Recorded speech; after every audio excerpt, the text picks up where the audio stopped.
I happened to go to Gibraltar, actually, on the day of the European referendum, because it's the only way I could fly to a particular bit of Spain for part of our coverage of that day. And every single person on that plane was going back to Gibraltar to make sure they voted. People who have family in Gibraltar or people who come from Gibraltar feel very passionately about this. However, back in the UK, and when I got to Spain, people were like, well, you know, we have to think about our interests here and what Brexit means for us here. Do you think there's going to be a tension in trying to protect the interests of people in Gibraltar and also getting the best for the deal on the mainland, if you like? I thought that my area, where we voted 75% to remain in the European Union, had one of the highest numbers. But actually, it was Gibraltar. I think it was 98% of people in Gibraltar. Because it really means a lot to them. It means a lot. It means a lot. And the difficulty is going to be is that, and I mean, Fabian is a great advocate for Gibraltar and lobbies everybody. And he's quite right to say that he has complete support in Parliament, no matter which political party, you know, people come from. The question's going to be, it's not about sovereignty, really. It's not about the Spanish want to, well, they may, in the long term, want to take Gibraltar back. But the short-term threat is, what's the economic relationship going to be between Gibraltar and the rest of the European Union? And so when we negotiate on behalf of Britain, we have to also negotiate on behalf of Gibraltar.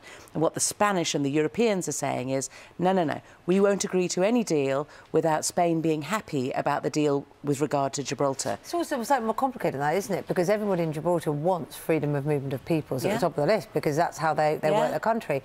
The people that voted for Brexit were not so keen on that. Well, and in Ireland. I mean, the same in Ireland. So people in Ireland, in north and the south of Ireland, move backwards and forwards, goods go backwards and forwards. So if we start putting a big hard border between the north and the south, that's going to cause all sorts of problems to the economy of Ireland, no matter which side of the border people come from. So it's definitely, I mean, it's a really difficult and complex problem, and something that we can only do by talking to our friends in Europe and actually negotiating. My concern has been that, like in that letter that Theresa May said, not only does she not mention Gibraltar, but she mentioned security like 11 times. And then on the same day, Amber Rudd is saying, well, if we don't get the right deal, then we're not going to share information with Europol, and really upping the ante right from the start. That's what you do when you negotiate, don't you? You also have to do it as softly. You have to draw people with you. You have to get them to agree. You can't give everything away and then say, oh, by the way, we want some stuff back. I'm not saying give anything away. I'm not saying don't be firm. But it's just how the tone that you set, and diplomacy is about the tone that you set, and it's not very diplomatic I don't think, to go in and talk about, you know, we'll have a deal, we'll give you an economic deal, so, you know, you give us an economic deal and we'll help you with security, and if you don't, we're not going to share information. If we know about an attack in Paris, we won't share information with Europol. I mean, this is not the way to proceed. We're talking about tone. They haven't meant that.